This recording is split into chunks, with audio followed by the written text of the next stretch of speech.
সুপ্রিয় দর্শক, আমি আবার হাজির হয়েছি আপনাদের সামনে কিছু প্রিয় অপ্রিয় প্রশ্ন নিয়ে।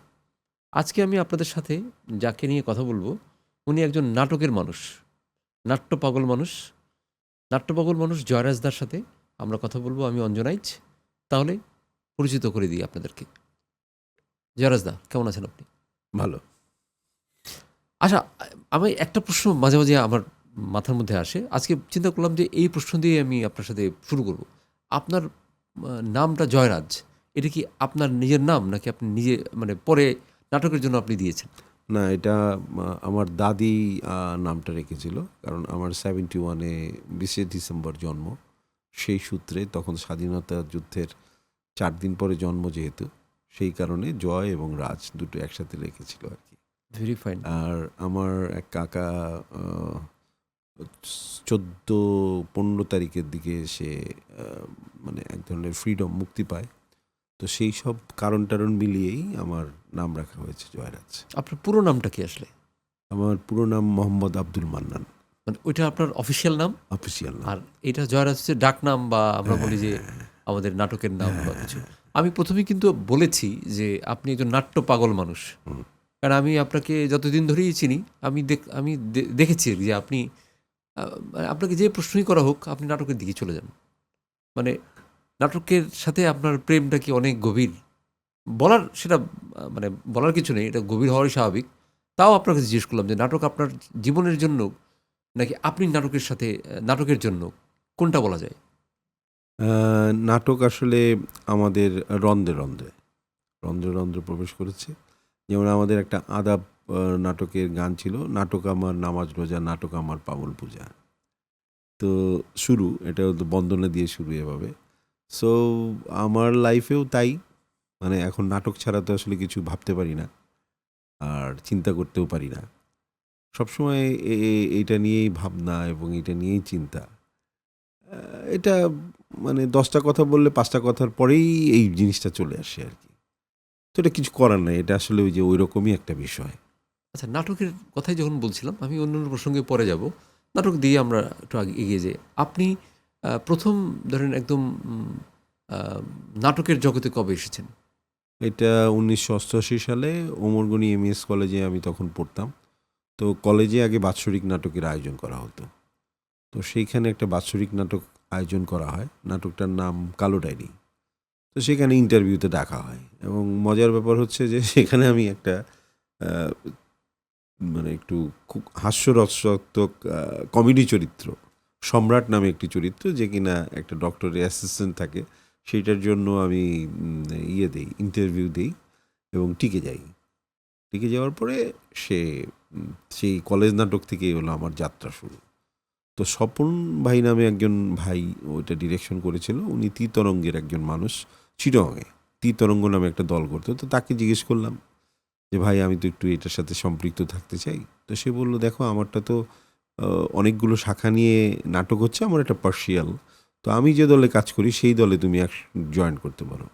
তারপরে ওনার অনুমতি নিয়ে তারপরে মঞ্চমুকুট নামে একটি দলে ওই 1988 সালে যোগ দিলাম এবং তারপর থেকেই আমার পদচারণা শুরু হলো। না, এটা এবং মানে আপনি ঢাকায় চলে আসলেন কবে? আসলে আমি ঢাকায় ছিলাম। তাহলে চিটাগাঙে গিয়ে চিটাংয়ে সামহাউ কোনো একটা কারণে আমি চিটাং চলে যাই। ওখানে পড়াশোনা ইন্টারমিডিয়েটটা ওখানে করি, আমার ছোটো খালার বাসায় থেকে। আচ্ছা তো আচ্ছা। ওখান থেকেই আসলে আমার থিয়েটারের শুরু। না, কিন্তু তাহলে ঢাকার মানে আমি কেন বললাম ঢাকার কথা, যে ঢাকার গ্রুপ থিয়েটারে তাহলে কবে আপনি জয়েন করলেন বা কীভাবে? চিটংয়ে আমি ইন্টারমিডিয়েট কমপ্লিট করে 1991 সালে আমি আরণ্যকে জয়েন করলাম আর কি, 1 জানুয়ারি। তার আগে পদাতিকে কিছুদিন ছিলাম, কিন্তু তারপরে আমি আরণ্যকে 1991 সাল থেকে আজ অবধি আছি আর কি। আরণ্যকের কি আপনি সবগুলোই মানে ম্যাক্সিমাম, যেমন আমি আপনাকে ময়ূরসিংহাসনে দেখেছি, তারপরে সংক্রান্তিতে দেখেছি, রারাঙে দেখেছি, যেগুলো তাদের খুব জনপ্রিয় নাটক, তো সেখানে দেখেছি। এটা কি এখনও করেন রেগুলার? না, এখন রেগুলার না, হয়তো বা কোনো উৎসব টুৎসব হলে এই যে তখন। 20 তারিখে যে শোটা হবে, ওটা আপনি করবেন? না, 20 তারিখে শোটা আমি করবো না। আপনি করলে তো দেখতাম। সেটা করা হবে না, কারণ খুবই জুনিয়ররা যেহেতু রেগুলার করে, সেহেতু ওদের তরফ থেকে যখন ধরেন কোনো একটা বড় উৎসব হয় তখন ওরা স্যাক্রিফাইস করে, যেহেতু ওরা রেগুলার এটার প্রদীপ জ্বালিয়ে রেখেছে। আর থিয়েটারটা তো আসলে মানে এখন বুঝি যে থিয়েটারটা আসলে খুবই কঠিন একটা কাজ, মানে থিয়েটার কন্টিনিউ করা, যেটা আমাদের গুরু মামুনুর রশিদ এখনো কন্টিনিউ করে যাচ্ছেন। খুবই। সো মানে এটা আসলে মামুনুর রশিদ উনি কিন্তু একদম আগাগোড়াই থিয়েটার কন্টিনিউ করে যাচ্ছেন, কখনো একটা কথা কি বিরতি আপনার দেন মনে না। হয় না যে থিয়েটারের মান যেরকম ছিল, যে মানের থিয়েটার আমরা দেখতাম, এখন কি সেরকম মান কি আছে? সেটা একটু ভাটা পড়েছে, সেটা একটু ভাটা পড়েছে। আর সেই কারণে হয়তোবা আমি মানে আমি যে পারি না থিয়েটার করতে তা না, কিন্তু সেই কারণে একটু পিছপা থাকা হয় আসলে। কারণ আহ, এই জিনিসটা আসলেই আমাকেও ভাবায়।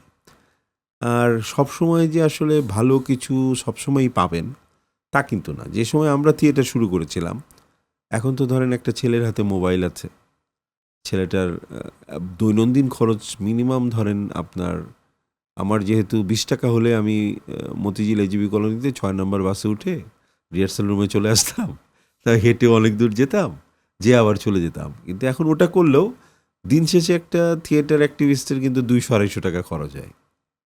হ্যাঁ, সো ওইটার যোগান দিয়ে যে থিয়েটার করা, এবং এটা আসলেই নমস্য ব্যাপার থিয়েটার করা আমি মনে করি।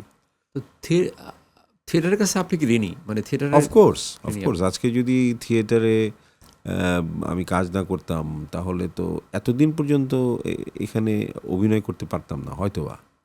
আর আমি তো থিয়েটারটাকে একটা মানে আমাদের দেশে যেহেতু প্রফেশনালি বলবো না, মানে ইনস্টিটিউশন নাই, যেমন আমাদের পার্শ্ববর্তী দেশে এনএসডি, মানে অনেকগুলো ইনস্টিটিউশন আছে, ইভেন তো কলকাতাও আছে। সো আমাদের দেশে সেভাবে হয়নি, কিছু ইউনিভার্সিটিতে হয়েছে, কিন্তু সেই আকারে ওই রকমভাবে ভার্সভাবে যে টেলিভিশন নিয়ে, ডিরেকশন নিয়ে, কিংবা ফিল্ম নিয়ে নিয়ে এরকম কিন্তু কোনো, পার্সোনালি অনেকে করেছে। তো সেখান থেকে থিয়েটারটা কিন্তু আমাদের একটা না, মাধ্যম। থিয়েটারের যেটা আমার কাছে যেটা মনে হতো যে থিয়েটার আমরা যখন একটা সময় থিয়েটার দেখতাম, তখন অনেক আরণক, ঢাকা থিয়েটার, নাগরিক, এই সবার কম্পিটিশন চলতো যে ওদের একটা নাটক ভালো, তার আমাদের একটা ভালো করতে হবে। এটা কিন্তু একটা মনে হতো যে এটা সমাজ বদলের একটা হাতিয়ার ছিল।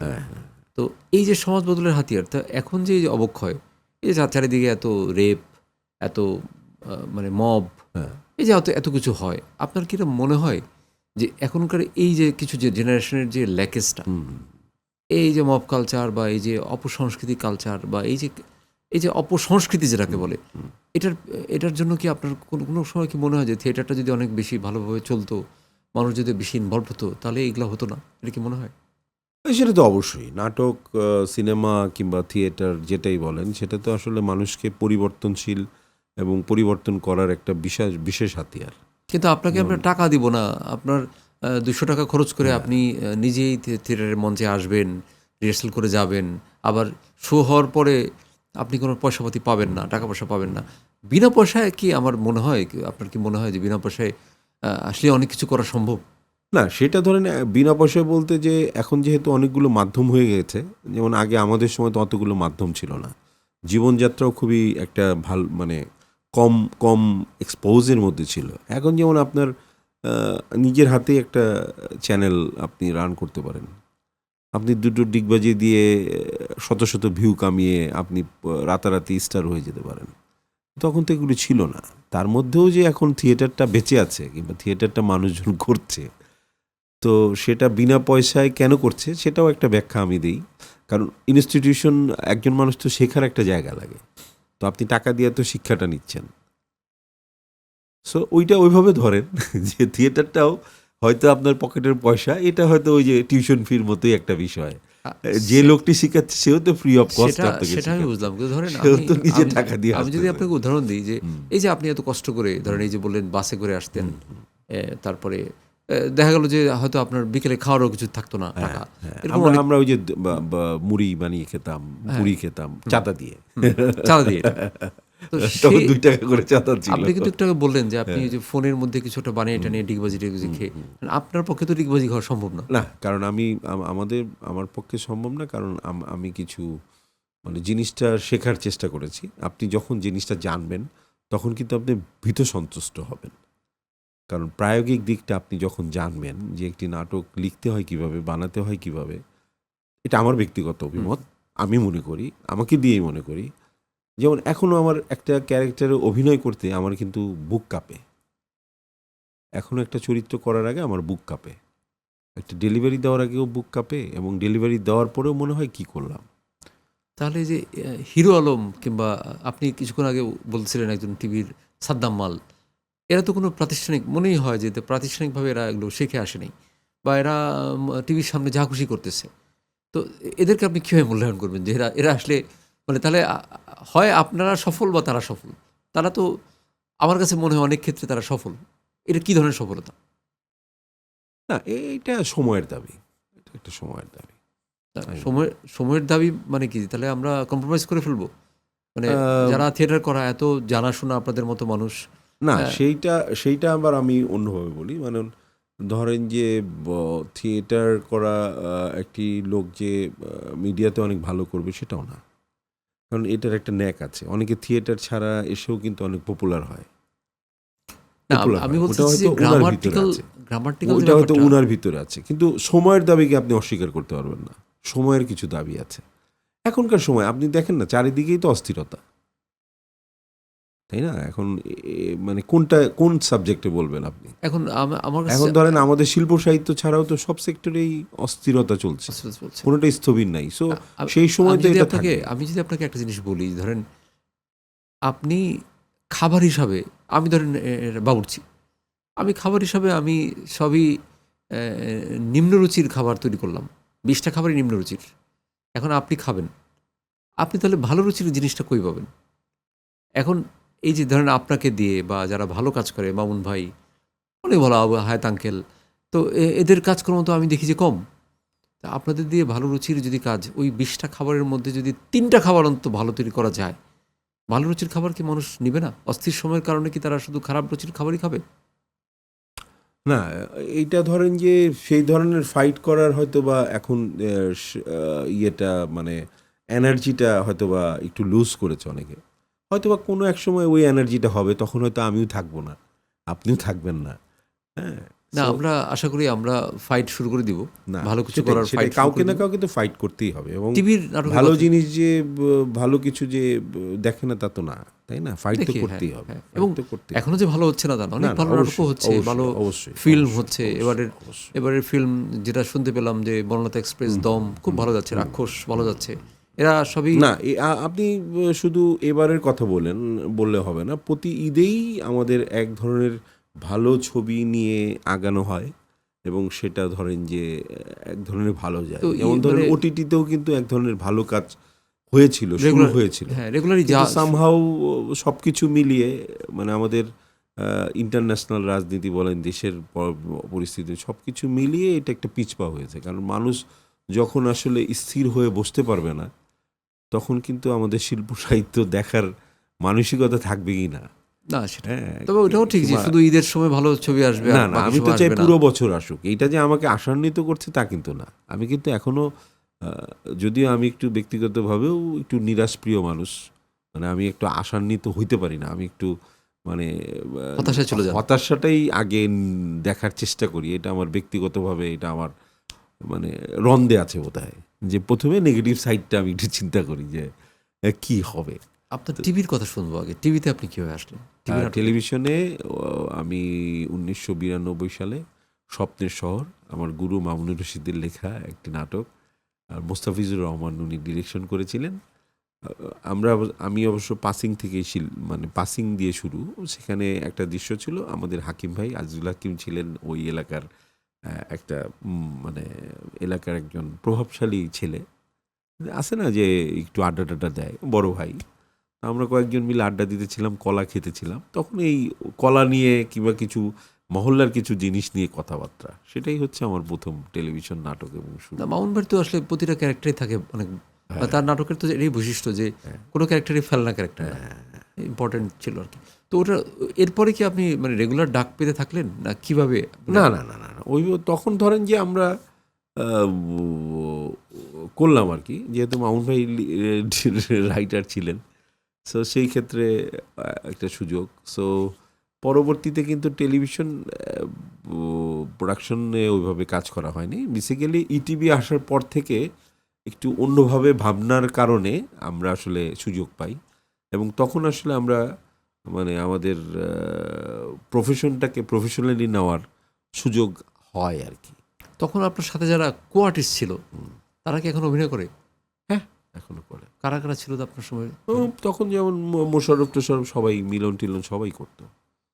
আচ্ছা, তো আপনার টিভির কথা আমি জানলাম, তো টিভিতে আপনি রেগুলার তাহলে হলেন কবে থেকে? মানে 92 রেগুলার হলাম আমরা 2000 মানে যখন এই যে ইটিভির একটা বিষয়বস্তু ইটিভি হয়ে পরবর্তীতে যে এই যে স্যাটেলাইট চ্যানেলগুলো আসলো, একটার পর একটা আসা শুরু এটিএন, করলো। চ্যানেল আই কিংবা একটার পর একটা যে আসলো, তখন আসলে আমরা প্রফেশনালি অ্যাক্টিংটাকে পেশা হিসেবে নিতে পারলাম। একদম পেশা সেরে নিলেন। আপনার কি অন্য কোনো পেশা আছে না, অভিনয় ছাড়া? না, অভিনয় ছাড়া ওরকম কোনো পেশা নেই। অভিনয় ছাড়া কোনো কিছু নেই, এটা শুনে ভালো লাগলো। কিন্তু মানে আসলে কি সার্ভাইভ করা যায়? না, কষ্ট হচ্ছে। এটা তো কষ্ট স্বাভাবিক, কারণ যেহেতু আমি ক্যারেক্টার শিল্পী, সেহেতু সব নাটকে চরিত্র থাকে না। আর তাছাড়া এমন একটা বয়সে চলে এসেছি, না পারছি 16-17 বছরের ওই ফ্রেন্ডের ক্যারেক্টার কিংবা ইয়াং কোনো ভালো ক্যারেক্টার। মাঝামাঝি ধরেন ভাইয়ের ক্যারেক্টার আর কয়টা থাকে, কিংবা মাঝবয়সী ক্যারেক্টার কয়টা থাকে। এখন চলে না, গেছে টিভিতে আবার ভিলেন টিভিতে, থাকে না। হ্যাঁ, দেখা গেল যে বাবা ওই 3-4টা ক্যারেক্টার থাকে, তো বাবাও করতে পারছি না। তো সেই ক্ষেত্রে একটু ঝামেলা তো হচ্ছেই। তো এটা কি ফ্যামিলিগত কোনো প্রবলেমে পড়েন? এই যে ধরেন খুব স্বাভাবিক যে যদি রেগুলার ওইভাবে কাজকর্ম না থাকে, আবার প্রফেশন শুধুমাত্র নাটক, সেক্ষেত্রে কি পরিবার থেকে কি বলা হয়, কোনো সময় রিগ্রেট হয় যে কেন এটা করতেছো, তুমি তো অন্য কিছু করতে পারতা, তোমার তো মানে অন্য কিছু করার সুযোগ ছিল, কেন এই নাটকের পিছনে দৌড়ানো? মানে আমাদের অভিনেতা অভিনেত্রীরা অনেকেই এই মানে দুঃখটা, আমরা যখন একত্রিত হই তখন অনেকেই বলে যে দূর, আমি তো অনেক ভালো চাকরি করতাম, সেই চাকরিটা বাদ দিয়ে এখানে এসে কাজ করতেছি, এখন দেখছি যে এদিকেও যেতে পারতেছি না, ওদিকেও যেতে পারতেছি না, পরিবারের কাছেও খুব প্রিয় ব্যক্তি হয়ে উঠতে পারতেছি না, কারণ টাকা কম। হ্যাঁ, এটা কি আপনার সাথে হয় কখনো? না, আমার নাটক নিয়ে কোনো ধরনের, আমার বাবা মা থাকাকালীন কিংবা আমার স্ত্রীও, সেও ড্রামাটিক্সের, জাহাঙ্গীরনগর ড্রামাটিক্স থেকে পাশ করা একজন ভদ্রমহিলা। সো সেই ক্ষেত্রে আমার পরিবার থেকে এই ধরনের কোনো কিছু হয় না। তো টাকা কমের ক্ষেত্রে তো সব প্রফেশন থেকে একটা প্রেশার থাকে। না না, আচ্ছা, এই যে মানে যে হয় যে ভালো শিল্পীরা বিগত আসলে 5-6 বছর যাবতীয় দেখা যাচ্ছে ভালো শিল্পীরা, বিশেষ করে অভিনয় ভালো পারে, তো বলতেই হয় তাদের আসলে কাজকর্ম কমে গেছে। হ্যাঁ, ভালো এই যে তাদের সার্ভাইভ করা অবশ্যই অনেক টাফ, অনেকেই টাফ, অনেকে দেখা গেছে যে প্রফেশন ছেড়ে দিচ্ছে, অনেকে বিদেশে চলে গেছে, এটা তো আমরা দেখছি। ভালো কাজ করে নাই তারা হয়তো তারা একটা চাকরি ব্যবসা জোগাড় করে করে ফেলতেছে। তো এই ক্ষেত্রে দায় কাকে মনে করেন, যে এটা কি ডিরেক্টর প্রডিউসারদের দায়, নাকি গভর্নমেন্টেরও কোনো দায় আছে বলে মনে হয়? না, এটা আসলে দায় দেওয়া যাবে না। এটা আসলে আমাদেরই ব্যর্থতা মনে করি। কারণ আমরা ওই জায়গায় হয়তো রিচ করতে পারিনি। দর্শকের হয়তো মননটা আমরা ওইভাবে ঠিক করতে পারিনি। আর ধরেন যে প্রযুক্তি একটা বড় ফ্যাক্টর। প্রযুক্তি, যেমন ধরেন কোন দর্শকটা কী নাটক দেখবে এটা তো বলা মুশকিল। যেহেতু এখন আপনি মোবাইলেই পাচ্ছেন, তো ওই মোবাইল তো এখন সবার হাতে। একদম ধরেন যে ভিক্ষুক থেকে শুরু করে না, মানে সময়ের সাথে তো প্রযুক্তি সবার হাতে। না, সময়ের সাথে প্রযুক্তি হয়তো বা ব্র্যান্ড চেঞ্জ, কেউ হয়তো কম দামি মোবাইল ব্যবহার করছে, কেউ হয়তো বেশি দামি। না, কিন্তু আমার প্রশ্ন দর্শক কোনটা কি দেখছে সেটা তো আমি করতে আমার পারছি প্রশ্ন না। হচ্ছে যে সময়ের সাথে সাথে প্রযুক্তির তো পরিবর্তন হবে, এটা স্বাভাবিক। তো প্রযুক্তির সাথে সাথে অভিনেতারা তারা কি নিজেদেরকে পরিবর্তন করতে পারে না? আসলে পরিবর্তন করতে কতটুকু করতে পারবে? এখন ধরেন আমার যেমন ভিউ নাই, এই ক্ষেত্রে আমি পরিবর্তন করতে চাই, কিন্তু আমাকে ধরেন আপনি ক্ষেত্রই দিলেন না, আমি পরিবর্তন করবো কিভাবে? তাই যেমন দিনার বলছিল কয়েকদিন আগে, এই ইন্তেখাব দিনার আমার স্কুল বন্ধু, ও বলতেছিল যে এটা ওর খুব ভাইরাল একটা কথা হয়েছে যে আমি মানে ভিউ নাই এরকম একজন শিল্পী, হ্যাঁ, দীর্ঘদিন আমি ভিউ নাই এই যন্ত্রণা সহ্য করেছি, তারপরে আসলে একটা ভালো জায়গায়, একটা ওটিটি প্ল্যাটফর্মে, সেখান থেকে আবার ব্যাক করে, এখন সে সিনেমা টিনেমা করছে রেগুলার, তো ব্যাক করতেছে। তো মানে এটা কি মনে হয় যে আসলে একটা স্ক্রিনিং করা দরকার, যে এখানে অভিনয় করে ভালো এরকম 50 এই জনকে? ক্ষেত্রে হয় কি অঞ্জন দা, এই ক্ষেত্রে হাত ধরার একজন মানুষ চাই। যেমন ধরেন আমি যদি মামুনুর রশিদ মানে আরণ্যকে জয়েন না করতাম, মামুনুর রশিদের সান্নিধ্যে না আসতাম, তাহলে হয়তো বা আমার পথটা কোথায় যে দাঁড়াতো আমি জানতি না। কারণ এই ক্ষেত্রে একটা হাত ধরার বিষয় আছে। আপনি যতই যাই করেন, যেমন আপনি একজন ডিরেক্টর, সুনামধন্য ডিরেক্টর, কিন্তু আপনার ঠিকমতো প্রডিউসার পেলেন না, ঠিকমতো আপনি ফিনান্স পেলেন না, সো আপনি দেখাবেন কোথায়? না, কাউনে আমরা- না কাউকে হাত ধরতে না, হয়। আমাদের তো ধরেন একটা তারপরে বাকি খরচা ওইখানে। আমাদের কারণ তো গভর্নমেন্টের হ্যাঁ ওটিটির একটা নিজস্ব ঘরানা আছে, প্রতিটা জিনিসেরই এখন আমাদের একটা ঘরানা তৈরি হয়েছে। এটা খুব কষ্টের আর কি, যেটা হয় যে এক একটা ঘরানা, আপনি কি ঘরানা বলবেন না সিন্ডিকেট বলবেন? সিন্ডিকেট বলেন, ঘরানা বলেন, যে না, শব্দই ঘরানার ব্যবহার করেন। শব্দটা বললে হয় কি যে শব্দই যে ব্যবহার করেন। না, আমি ঘরানার কারণ ধরেন সিন্ডিকেটকে আলাদা করতে চাই। কারণ ধরেন যে আমাদের শুনতে হয় আমরা পুবাইলে অভিনয় করি, হ্যাঁ Pubail artist. What is the Pubail artist? Pubail artist ওখানে ভাই করেন না ভাই, আপনি পুবাইল ছাড়া একটা দেন না ভাই, করি। মানে এই যে ঘরানা করা ভাই, এ কিন্তু শহরের ক্যারেক্টার করে। তো একটা কালো লোক কি অনেক কোটিপতি হয় না? মানে আদবানির কথা ধরেন, না, কিন্তু এই যে ঘরানা বা সিন্ডিকেট এটা ভাঙার দায়িত্ব কার? কে ভাঙবে? এইটা তো ভাঙার দায়িত্ব কার এটা আমি বলতে পারবো না, কিন্তু না, কিন্তু আমার প্রশ্নটা ছিল এরকম। আর্টিস্ট হিসেবে আমরা খুবই অসহায়। না, আমার প্রশ্ন আমরা ছিল হচ্ছে যে আমি হচ্ছি র ম্যাটেরিয়ালস ভাই। হ্যাঁ, এখন আপনি ধরেন ডিরেক্টর, আপনি হলো টোটাল জিনিসটা আপনি দেখেন। ধরেন আপনার প্রফেশনের কথাই বলি, আপনি একজন ডিরেক্টর, আপনার হাতে কিন্তু অনেক কিছু আছে, কিন্তু আবার আপনি নিয়ন্ত্রিত আরেকজনের দ্বারা, তাই না? সো আমি আর্টিস্ট, আমি কিন্তু একা একাই সব কিছু করতে পারবো না। এখানে আমাদের একটা মন্ত্রণালয় আছে, সংস্কৃতি বিষয়ক মন্ত্রণালয় বা তথ্য মন্ত্রণালয়। এই মন্ত্রণালয়গুলো কি আমাদের এই শিল্পীদের একটা, যেমন বিশ্বের অনেক জায়গায় আছে যে একটা তালিকা থাকে, যে এই শিল্পীটার একটা তালিকা থাকে যে এ ভালো শিল্পী, এ যদি কাজ না পায়, যেমন ইন্ডিয়ার কিন্তু গিল্ডস আছে, গিল্ডসগুলো খুবই স্ট্রং। হ্যাঁ হ্যাঁ, সেটা তারা কি করে, এই শিল্পীটা কাজ পাচ্ছে না, সেটা ঠিক। তাকে তারা খুঁজে এনে তাকে কাজ দিচ্ছে। এই ডিরেক্টরটা ভালো ডিরেক্টর, যেমন ডিরেকশনগুলো খুব ভালো। যেমন ধরেন, হ্যাঁ এটা খুবই খুবই ভালো কথা বলেছেন। যেমন ধরেন আমি আমার শিল্পী সমিতিতে সবসময় বলার চেষ্টা করেছি, ভাই একটা প্রোডাকশন করেন। মানে আপনারা ফিনান্স দেখাচ্ছেন 34 লাখ টাকা, অমুক টাকা, অমুক টাকা, আমাদের তো ওইটা দরকার নেই। একজন দুস্থ শিল্পী আসতে 5,000 টাকা দিয়ে আপনি বিদায় করে দিচ্ছেন, অনেক বড় একটা হসপিটালে গিয়ে দাঁড়াচ্ছেন 2 লাখ টাকা দিচ্ছেন, কিন্তু ওই শিল্পীটা কেন ওখানে? আমি অনেকবার বলার চেষ্টা করেছি, কারণ এইটা কেন হয় না আমি জানি না। আরো একটা যেমন ব্যাপার চিন্তা আপনাদের করেন, ডিরেক্টর গিলসেও হয় না, হ্যাঁ, না, আর্টিস্ট গিলসেও হয় না, কিছুই হয় না। এটা কেন হয় না? অন্য জায়গায় তো হয় রে ভাই। একটা ব্যাপার চিন্তা অন্য করে জায়গায় দেখেন, তো একজন লোকের কাজ নাই, যেন অনির্বাণ কাজ তার বোধহয় বন্ধ করে দিয়েছিল, কিন্তু তাকে কতজন শিল্পী কিন্তু ব্যাক করাইছে। সো আমাদের দেশে তো এটা না, হিজ ইজ উজুস, আমরা না, আমারটা নিয়েই ভাবছি, না, আমি তাই না? কিন্তু আমি যে আমাদের যদি একটা প্রোডাকশন, প্রতিটা চ্যানেলে গিয়েও যদি বলা হয় যে ভাই আমাদের একটা প্রোডাকশন দেন, আমাদের যারা কাজ করতে পারছে না তারা কি একদম অবহেলিত? না, তা তো আমি না, আমি তারা তো আপনাকে জানে না অভিনয়, তাও একদম তো না। স্পেসিফিক একটা জিনিস বলি। যেমন আমরা যে বিচ্ছিন্ন ডিরেক্টর, আমরা যারা বিচ্ছিন্ন, একে নিলাম, ওকে নিলাম, তাকে নিলাম, কিন্তু আপনার এই প্রসঙ্গটা আপনি বলেছেন ঘরানা, আমি এটাকে বলেছি সিন্ডিকেট। তো এই সিন্ডিকেটের কি কোনো কুফলে আপনি আছেন? অবশ্যই। মানে ধরেন আমাদের একটা ওটিটি প্ল্যাটফর্ম, আমি নাম উল্লেখ নাই করলাম, তাদের যে দেখা যায় যে ঘুরে ফিরে কয়েকটা লোকজনই ওখানে কাজ করতেছে, এর বেশি কিন্তু নাই, কয়েকজন ডিরেক্টরে ওটা নিয়ন্ত্রণ করতেছে। তো যার ফলে হয় কি, দর্শকরা কিন্তু মনোটোনাস হয়ে যায়, তারা ভাবে যে এর বাইরে হয়তো কিছু নাই। না, ওই ক্ষেত্রে আবার আমার একটা ভিন্ন মত আছে। দর্শকরা মনোটনাস, যেমন একটা শিল্পী বারবার দেখাইলে মনোটনাস হয়ে যায়, তা কিন্তু না।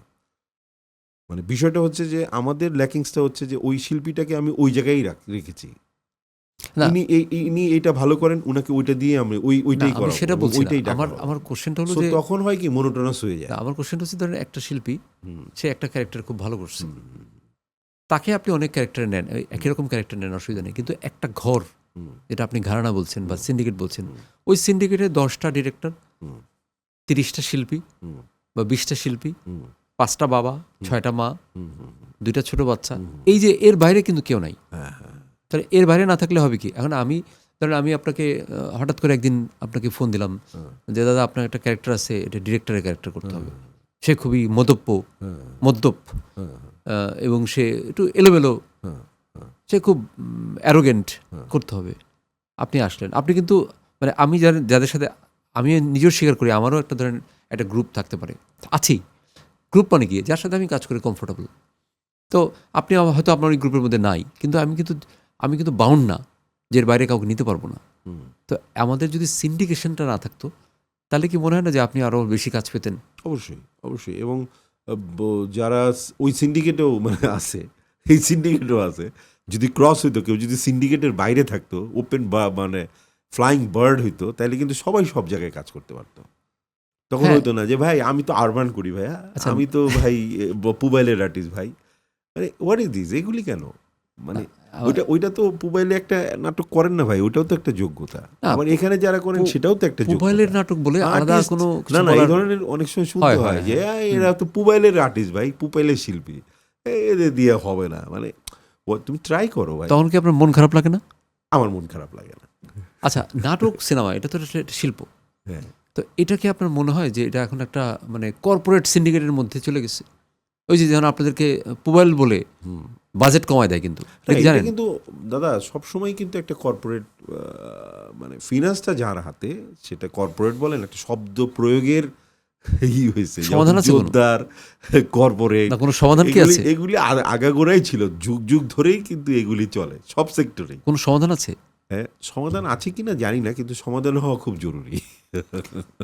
যাক, আমরা অনেক মানে একটু গুরু গম্ভীর আলাপ করলাম। আমি থিয়েটারের একটা মানে আপনার কাছে একটা একটা মুহূর্ত জানতে চাই। আপনি তো অনেকদিন যাবত থিয়েটার করছেন, সেই আরণ্যক 1900 কত সাল থেকে? 91 থেকে। তার মানে 88 সাল থেকে শুরু করেছিলাম অন্য দলে, আমি 3টা দলে। 91 মানে হচ্ছে কি 30-35 বছর হয়ে গেছে। আরণ্যকের মানে এই যে আপনার জার্নিটা, থিয়েটার করার জার্নিটা, সবচাইতে ভালো একটা ঘটনা আমাদের বলতে পারেন দর্শকদের? খুব আনন্দের একটা। আনন্দের অবশ্যই সেটা হচ্ছে যে আমি ফরিদপুরে একটা শো করতে গিয়েছিলাম, ঘুমের মানুষ একটা শো করতে গিয়েছিলাম। তো সেইখানে আমার একটা ক্যারেক্টার ছিল শ্রমিকের, সে হচ্ছে দর্শকের মাঝখান দিয়ে ঢোকে আর কি, দর্শকের মাঝখান দিয়ে ঢোকে, জীর্ণ শীর্ণ কাপড়, পিছনে একটা ঝোলা। তো আমি ঢুকছিলাম, হঠাৎ করে কিছু লোক আমাকে জড়িয়ে ধরে আর ঢুকতে দিচ্ছে না আর কি, টেনে ধরে রাখছে, মানে আমার এন্ট্রির সময়। হ্যাঁ, কই যাও, আরে দাঁড়াও, এরকম করে ধরছে। পরে ওই থিয়েটারের কিছু ছেলে পেলে ছিল, ওরা বুঝতে পারছে যে এটা তো আমাকে চিনতো, তারপরে ক্যারেক্টার। তারপর আরে ভাই ভাই ছাড়েন ছাড়েন ছাড়েন, এটা তো চরিত্র ভাই, এ তো মঞ্চে ঢুকবে। সো এইটা একটা পাওয়া, বড় পাওয়া। তারপর আরেকটা আমার খুবই স্মরণীয় ঘটনা, মানে মানে খুব প্রায়ই মনে হয়, সেটা হচ্ছে যে আমরা ত্রিপুরা না জানি কোথায় শো, ত্রিপুরার দিকেই যাচ্ছিলাম হয়তো শো করতে। তো আমরা ভুলে একদিক দিয়ে ঢুকে গেছি, সেটা অনেক দূর ঘুরে আবার আসতে হলে এটা মানে হবে বোধহয়, এরকম কিছু ছিল। তো পরবর্তীতে দেখা গেছে যে ওখানকার টেমএলএম এসে তারা যখন বুঝতে পেরেছে এবং মানে ইয়েটা নিয়ে তারপর ঢুকাই দিল। তো ওই সময় শো করার সময় একটা গুঞ্জন শুনলাম, হঠাৎ করে বললো যে এই সব বন্ধ করেন, এই সেই একটা ঝামেলা হচ্ছে এখানে, একটা অকারেন্স হতে পারে, সো এখনই বন্ধ, সব কিছু বন্ধ। হ্যাঁ, এবং আমরা যথারীতি যে সিনে ছিলাম সেই সিনেই পজ দিয়ে, মানে পজ দেয় না যেরকম, সেরকম পজ দিয়ে আমরা দাঁড়িয়ে থাকলাম। তা আমরা তো মনে মনে ভাবছি যে নাটক তো ভণ্ডুল হয়ে গেল, দর্শক বোধহয় থাকবে না। শীতের রাত, আগে তো কলশোগুলো দেশের বাইরে টাইরে শীতের রাত হতো। এইটা আবার আমরা পার হয়েছিলাম, বর্ডার পার হয়েছিলাম কিন্তু সাঁকু দিয়ে। আচ্ছা আচ্ছা, আছে না ওই পারেই, কমলগঞ্জ সম্ভবত।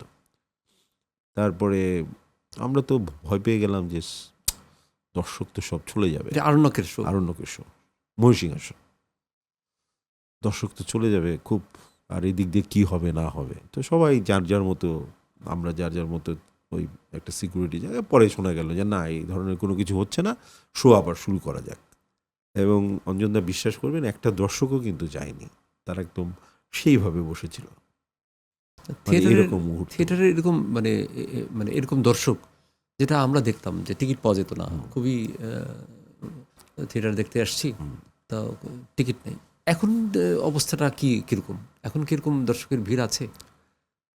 এখন তো ধরেন যে মানে সব কিছু মিলিয়ে এখন একটু তো ঝামেলায়। আপনি তো প্রিভিয়াস ডেগুলো সম্বন্ধে জানেন, সব কিছু মিলিয়ে জ্যাম, ঢাকা শহরের জ্যাম, হোক তো, তারপরে সব কিছু মিলে এখন একটু আগের থেকে একটু কম। কিন্তু ওই যে পুরোনো নাটক যেগুলো ভালো নাটক ছিল, সেই নাটকগুলোকে যদি আবার রিব্র্যান্ডিং করা যেত, যদি পুরোনোদেরকে মাঝে মাঝে একটু ফিরিয়ে আনা যেত, যেমন আপনারা যখন থিয়েটারে আসেন দর্শক একটু উজ্জীবিত হয়। আমার মনে আছে যে রানাঙের যে লাস্ট শোটা হলো, একটা ওই যে কততম পর্ব হলো যে একটা মানে কততম হলো যে না ওই যে উৎসবে হলো উৎসবে। আমাদের 50 বছর পূর্তি উৎসবে তো last তখন হলো। চঞ্চল দা, হ্যাঁ, তারপরে হাসান, আকরাম হাসান ভাই, মামুন ভাই, আপনি, আপনারা সবাই কাজ করছেন। হ্যাঁ, হ্যাঁ, তখন কিন্তু দর্শক আবার ফুল হাউস। হ্যাঁ সেটা হয়। সেই ইভেন্টগুলো আসলে আমি চাই করা উচিত। সেই ওই eventগুলো। ইভেন্টটা বছরে একবার না করে যদি এটা অন্তত মাসে একবার করা যেত, খারাপ কি হতো? এখনকার সিচুয়েশনটা আসলে ওইভাবে নাই, তাই ওইভাবে নাই। এখনকার সিচুয়েশনটা আসলে খুবই টাফ, খুবই টাফ। মানে এটা কি রিহার্সাল ছাড়া মঞ্চে আসা যায় না এরকম কিছু? সার্বিক সবকিছু মিলিয়ে হুম। থিয়েটারের থেকেও সার্বিক জিনিসগুলো আসলে আগের মতো অনুকূলে নেই। না, যাই হোক, থিয়েটার এবং নাটক নিয়ে আমরা অনেক কথা বলছিলাম। এবার একটু ফিল্মের দিকে যাই। ফিল্মে কিভাবে আপনি গেলেন, বা সেটা ফিল্মের একটা- প্রথম ফিল্ম আপনার কোনটা? সেটা একটা মজার ঘটনা। সেটা হচ্ছে যে আমাদের তুষার ভাই আমাদের দলেরই ছিলেন। তো তিনি তখন প্রচুর ছবি করতেন, সালমান শাহ এবং তাদের সাথে প্রচুর ছবি করতেন। তার আগে সে জামাল আর কামাল ভাই এ নিয়ে খুব জনপ্রিয় হয়ে গেছিল। জামাল ছিল উনি। হ্যাঁ সেটা নিয়ে জনপ্রিয় ছিল। পরবর্তীতে ছবিতে ঢুকেন, সালমান শাহ তখন ছিলেন। তো মোহাম্মদ হান্নান উনি আমাদের দলে একসময় কাজ করতেন, পরবর্তীতে আমরা জানতে পারলাম আর কি, আমি জানতে পারলাম। তো মোহাম্মদ হান্নানের একটা ছবি বিক্ষোভ, তো বিক্ষোভ ছবিতে তুষার বেশ ভাই, বিখ্যাত সিনেমা হ্যাঁ, ছিল। তো এফডিসিতে যাওয়া তো একটা স্বপ্নের ব্যাপার। তখন তো এফডিসিতে, এটা বলতেছি আমি 90 দশকের কথা আর কি, ধরেন 4টার হবে, 94 94 হবে। তো তুষার ভাই তখন কিন্তু কমেডি ক্যারেক্টার একটা তুঙ্গে তুষার ভাই। তো আমরা বললাম, আরও কয়েকজন আমরা ছিলাম, বললাম যে তুষার ভাই আমরা তো ফিল্মে অভিনয় করতে চাই।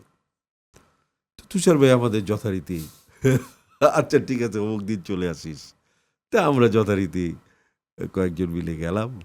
যাওয়ার পরে আমরা সেখানে আহ, আহ, তুষার ভাই বলে দিল আমার দলের ছেলে পেলে, তো দেখেন তো ভাই ওদের কোন ক্যারেক্টারে দেওয়া যায়। ও আগে থেকে ঠিকঠাক না করা না নাই। না না, আছে না কিছু সাপোর্টিং রোল টোল তো লাগে। আচ্ছা আচ্ছা। ধরেন কলেজে 10টা স্টুডেন্ট লাগবে, আমরা 10টা স্টুডেন্টের একটা হয়ে গেলাম। তো সেইভাবে শুরু হইলো আর কি। তো আমাকে প্রথম দৃশ্যে দেখালো জহিরুদ্দিন পিয়ার ছিল সেটার ভিলেন। তো জহিরুদ্দিন পিয়ার ভাই আমাদের কলেজে এসে হামলা করবে এবং কিছু স্টুডেন্টকে শুধু শুধু মারবে, এবং সালমান শাহ একসময় এসে প্রোটেক্ট করবে। তো যথারীতি জহিরুদ্দিন পিয়ার ধরেন আমি যেহেতু একটু লম্বা টম্বা ছিলাম, হ্যালগনা পাকদা ছিলাম, তো আমাকে যথারীতি হান্নান ভাই বললো ঠিক আছে ওকে মাইরো। আমার ক্যারেক্টারের নাম আবার পেয়ে গেলাম টুকু, আমি কলেজের স্টুডেন্ট। আমাকে এসে ধাম করে ঘুষি মারলো, আমি ইয়ের কাছে গিয়ে পড়ে গেলাম, এই সালমান শাহর কাছে, তার উপরে বললাম, সালমান শাহ আমাকে তুলে, তারপরে পিয়ার ভাই এবং সালমান শাহ যথারীতি নায়ক এবং ভিলেনের ফাইট শুরু হয়ে গেল। তো এই ছিল আমার প্রথম ছবির অভিজ্ঞতা। এবং যেহেতু ওই শটটা থিয়েটারে এক্সারসাইজ করার জন্য যে কিভাবে পড়তে হবে, কিভাবে উঠতে হবে, কিংবা কোন ইয়েতে কিভাবে এগুলি যেহেতু এক্সারসাইজ করতাম, সেহেতু ওই শটটা ভালো হয়ে গেল। তারপরে ধরেন যে আমাকে মোটামুটি একটা বড় ক্যারেক্টার, ওই সিনেমাতেই। সালমান তুষার ভাই মারা যায়, পিয়ার ভাই মেরে ফেলে, এবং শেষ পর্যন্ত ছিলাম, একটা গানেও আছি, মাঝে মাঝে দেখায়। তা সালমান শাহের সাথে আপনার কথা হতো না? হ্যাঁ উনি তো কথা আমাদেরই, একসময় তো উনিও নাটক করতেন। হুম, আর হুম। তুষার ভাইয়ের সাথে তো তার খুব একটু ভালো ঘনিষ্ঠতা একটু ছিল। একটু আপনার সাথে এক্সপিরিয়েন্স একটু শুনি আমরা, যে সালমান শাহ আমাদের তো খুবই মানে একটা লিজেন্ডারি অভিনেতা, খুব কম বয়সে চলে গেল। একটু বলেন তো ওনার সম্পর্কে, যে কি আপনার সাথে কিরকম কথা হয়েছিল বা না আমার সাথে কনভারসেশন। পার্সোনালি কনভারসেশন না, আমরা সবাই মিলে আড্ডা দিতাম। সেই ছবিতে বুলবুল আহমেদ ছিলেন, সেই ছবিতে ডলি জহুর ছিলেন। ডলি ভাবি তো আমাদের দলেও কাজ করেছেন, ডলি জহুর। সো সেই ক্ষেত্রে মানে যে আড্ডাগুলি হয় আর কি, সবাই বসে বসে আড্ডা দেওয়া, এইটা আর কি। আসছে না যে আমি হিরো, আমার না, একটু আমাকে একটা জিনিস বলেন, আমি মাঝখানে ঠেকালাম, যে এখন তো অনেক হিরো আছে, এদের সাথে সালমান শাহর মানে যে এই যে অ্যাক্টিং সেন্স বা ড্রেস আপ বা স্মার্টনেস, এর মধ্যে কি আপনি কোনো সিমিলারিটি পান? মানে মনে হয় যে এখনকার এরা অনেক বেশি আধুনিক, বা সালমান শাহ ওই সময় এখনকার চেয়ে অনেক আধুনিক ছিল, এরকম কিছু মনে হয়, যেহেতু আপনি কাছ থেকে তাকে দেখেছেন? না সালমান শাহ ও আলাদা একটা মানে ওর একটা আলাদা ডিজাইন ছিল, ওটার সাথে কারো মিলানোর সম্ভব না। না মানে এখনকার সাথে মানে আপনি কি মনে করেন, সে কি যুগের থেকে এগিয়ে ছিল?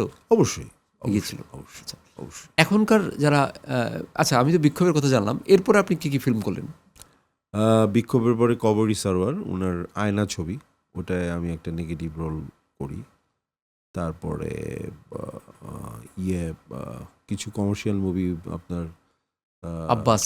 আব্বাস, তারপরে সাইব চন্দনের আব্বাস, শাহিন সুমনের পাগলের মতো ভালোবাসি, মাতাল, তারপরে আরও কিছু ছবি। আর নুরুল আলম আতিকের লাল মোরগের ঝুঁটি, ওটাতেও আমি ন্যাশনাল লালমোরগের ঝুড়িটা খুবই ভালো একটা ওটা মুভি আমি ছিল। খল চরিত্র হিসেবে মানে খল চরিত্র হিসেবে ন্যাশনাল অ্যাওয়ার্ড পেয়েছি।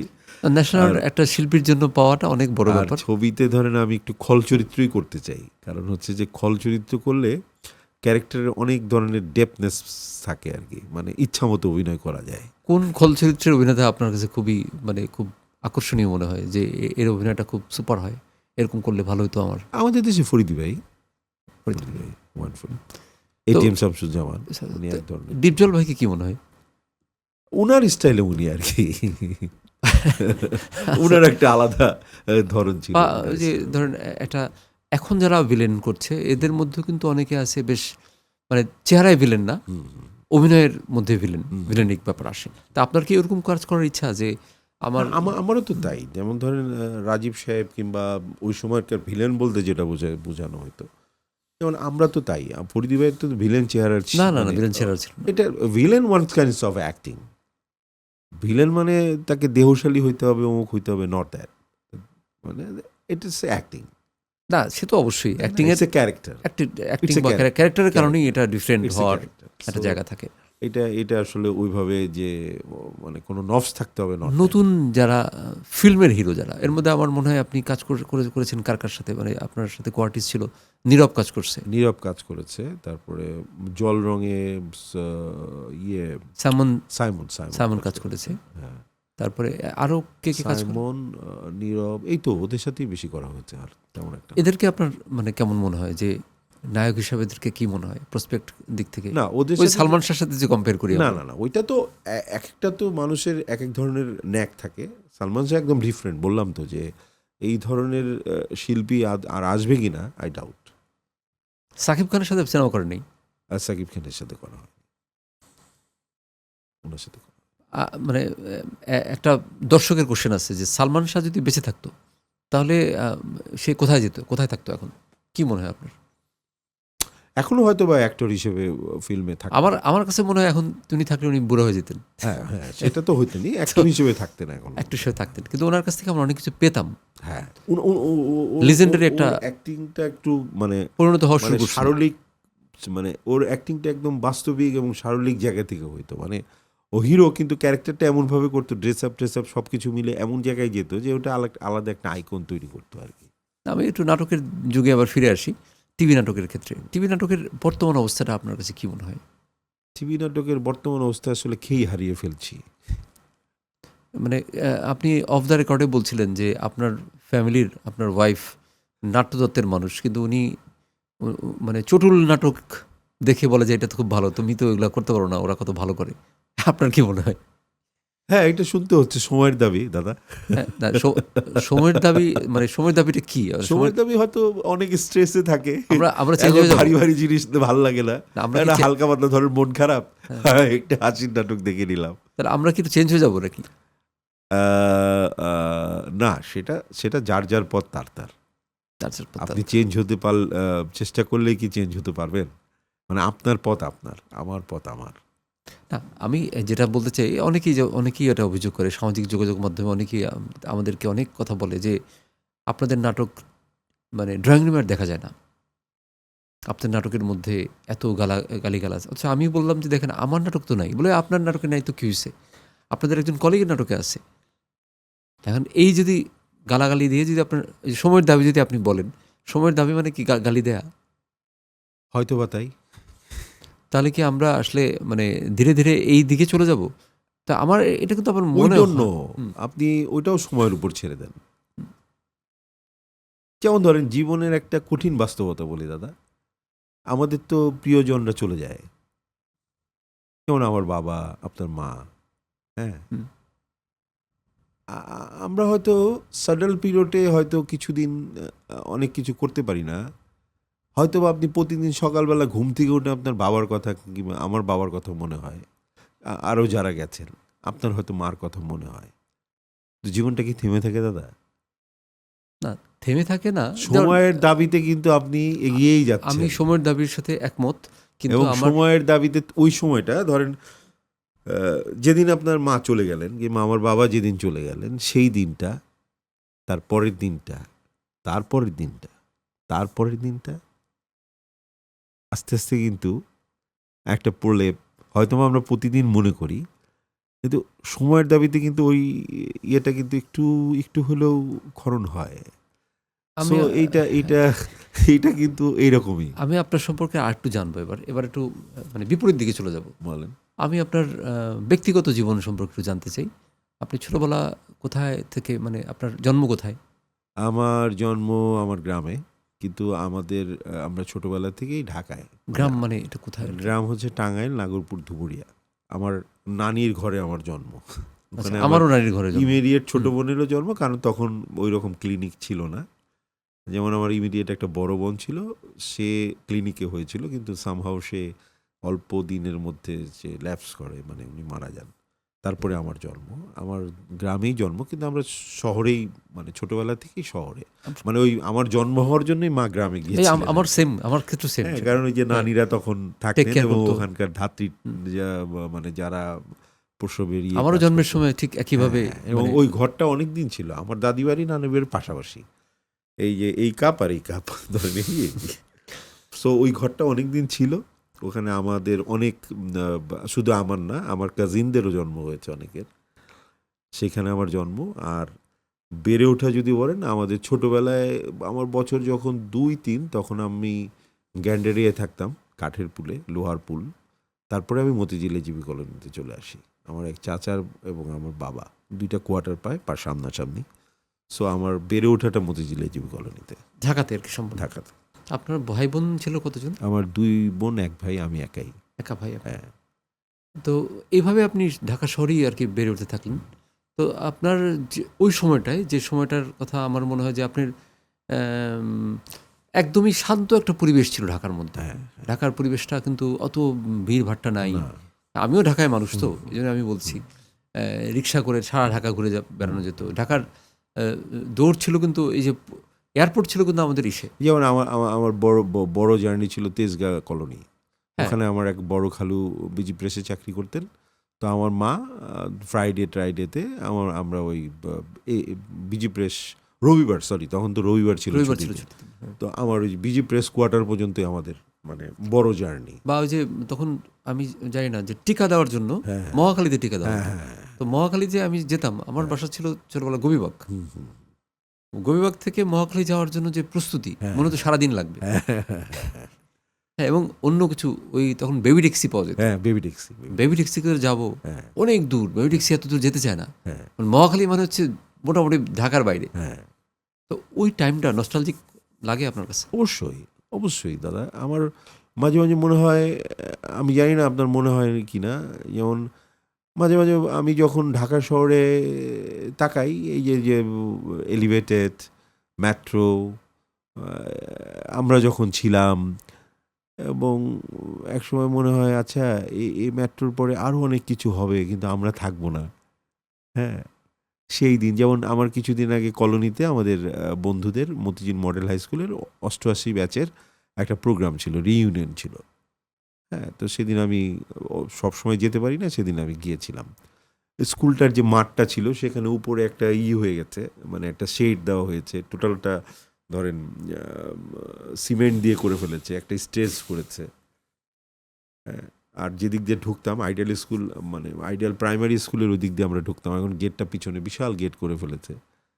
আমি ওই যে আমার যে ছোটবেলা, আমি যে ওই যে ধরেন একটু দেরি করে যেতাম, লুকায় গিয়া পিছনে দাঁড়াইতাম, তারপরে স্যার খুঁজে, এই তুই দেরি করে আসছিস, মারতো। সেই দিন জিনিসগুলো মনে হলো, কিন্তু ধরেন যে পরিবর্তন হয়েছে না, হয়তো বা আমরা থাকবো না, এটা আরও কিছু পরিবর্তন হবে। তারপরে আমার বন্ধুদের জিজ্ঞেস করলাম, আচ্ছা হেড স্যারের রুমটা কোথায় ছিল? ইয়াকুব আলী, উনি নেই, উনি চলে গেছেন পৃথিবী থেকে, কিন্তু উনার কথা মনে হলো। ওইদিকে তাকানোর পরে স্যার যে দাঁড়াইতো, উনি সাদা শার্ট পরতেন, সবসময় সাদা প্যান্ট সাদা শার্ট পরতেন। তো উনার অবয়ব প্লাস উনার ওইটা আমরা দেখলাম, মানে আমি দেখলাম আর কি মনে মনে।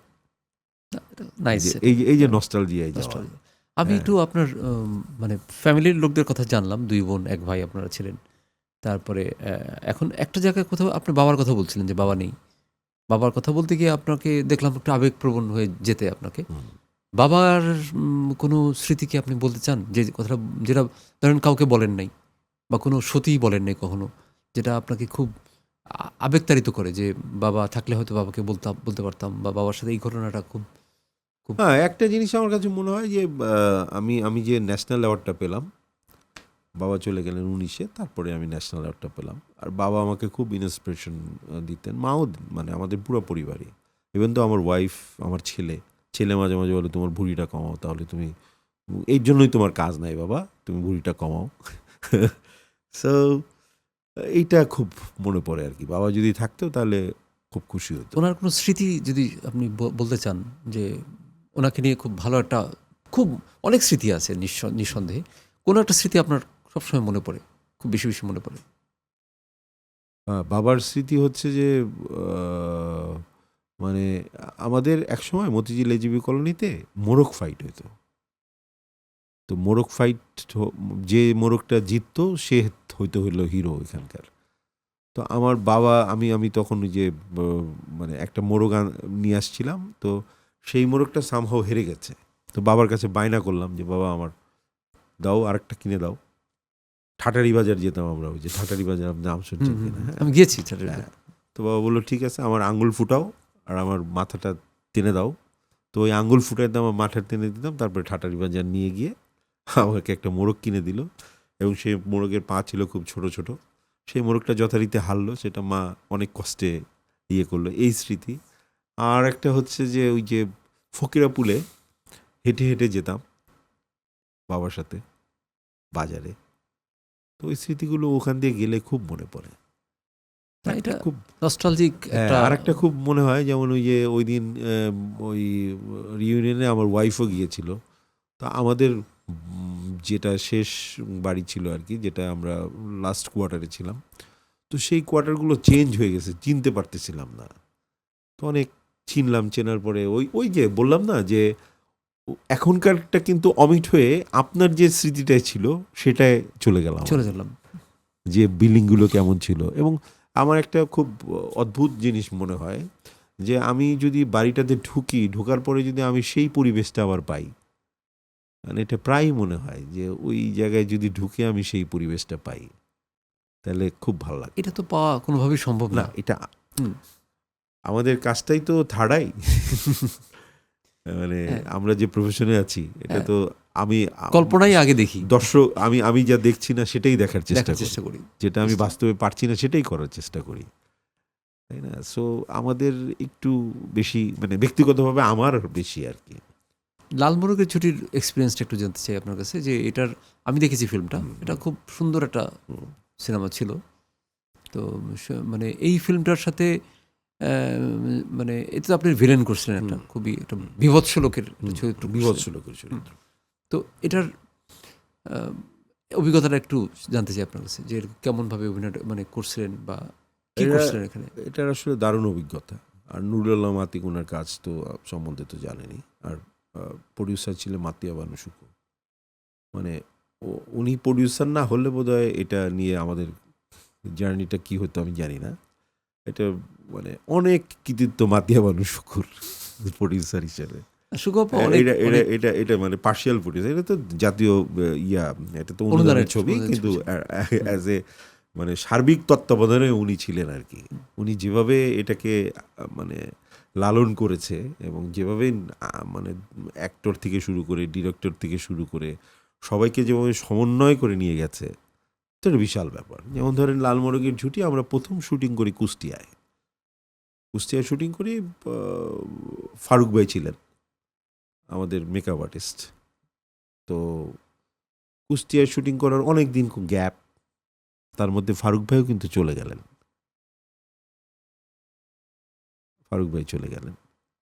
তারপরে মিলন, ফারুক ভাইয়ের ছেলে কাজ করলো। মিলনও কিন্তু ন্যাশনাল অ্যাওয়ার্ড পেয়েছে।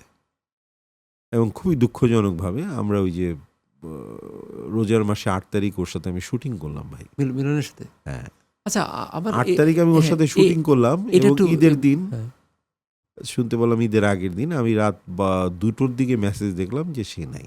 একসাথে খেলাম, একসাথে শুটিং করলাম। আপনি আমাকে ফোনে বলছিলেন এই কথাটা, যে এরকমভাবে মিলন তো খুব ভালো মেকআপ হ্যাঁ, আর্টিস্ট। হ্যাঁ, এবং ও ওটা ন্যাশনাল অ্যাওয়ার্ড পেয়েছে। বাবার কাজটাই লালমোরগের ঝুঁটিতে করলো এবং ও ন্যাশনাল অ্যাওয়ার্ড পেয়েছে। হ্যাঁ, এই ফারুক ভাইও, শিল্পীরা এই ইও শিল্পীরা এবং মানে মিলন নাই হঠাৎ করে। এই যে এত গুণী শিল্পী, মিলন মিলন ভাই খুবই গুণী মেকআপ একজন, আর্টিস্ট হিসেবে খুবই খুবই খুবই দারুণ খুবই দারুণ গুণী। দারুণ। কিন্তু এরা এই মানে এবং আমার জন্য কি ট্রমাটাইজ বিষয় দেখেন, আমি একসাথে খেলাম মানে কি, ও আমাকে বলল যে দাদা, এবং ওই দিন সারা রাত শুটিং ছিল, ওই যে সখী রঙ্গওয়ালা, ইয়ের এম রাশেদ চৌধুরী ওনার ছবি। তো আমার ওই দিন একটা শর্টই ছিল, আমি গিয়ে পৌঁছাইছি রাত 9:30 লক্ষ্মীপুর, এবং ওই দিন সারা রাত শুটিং হবে, 2:30টায় আমি শর্টটা দিলাম, দিয়ে আবার মিলন তার আগেই বললো দাদা তোমার তো দেরি হবে, আসো খাই। তারপর ও আমাকে মেকআপটা করেছিল, শুধু পাগড়ি, একটা পাগড়ি বেঁধে দিত আর সুরমা দিয়ে দিত।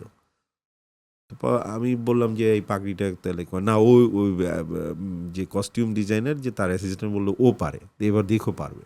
কিন্তু ফাইনালি ওই আমাকে বেঁধে দিল। আমি বললাম মিলন হচ্ছে না, তুমি একটু বেঁধে দাও, তুই একটু বেঁধে দে। ওই বেঁধে দিল, এবং সিম্পলের মধ্যে একটা সুরমা এবং একটা পাগড়ি দিয়ে কিন্তু ও ধরেন যে গেট আপটা সেট করে ফেলছিল। মানে সো রাতের বেলা ভাত আসলো, ভাত আসার পরে বললো দাদা চলেন একসাথে খাই, গরম ভাত আসছে চলো খাই। একসাথে খেলাম, খেয়ে চলে আসলাম। ঈদের আগের দিন শুনি মিলন নাই। না, এই যে গুণী শিল্পীগুলো হ্যাঁ। হঠাৎ হঠাৎ করে কম বয়সে, তো তার বয়স কত? আমাদের জুনিয়র হবে, জুনিয়র হবে, অবশ্যই জুনিয়র হবে, 46-7 হবে মেবি। 46-7 সর্বোচ্চ। তো এরকম মানে দেখা যাচ্ছে এরকম ঠাস ঠাস মরে যাচ্ছে। স্ট্রেস, কাজহীন, কর্মহীন, কম কাজ। তাহলে সেই ঘুরে ফিরে সেই কথাটা আসে না হ্যাঁ। যে আমরা আমরা যুগের দাবি, সময়ের দাবি বললাম কিছুক্ষণ আগে, যে সময়ের দাবিতে আমরা না, সব কিছু কিছু করার মেনে নেই নিই। দাদা, এটা এই সময়, ভালোদেরকে time I we don't know যে কি হবে, কিন্তু ওই আশায় থাকা।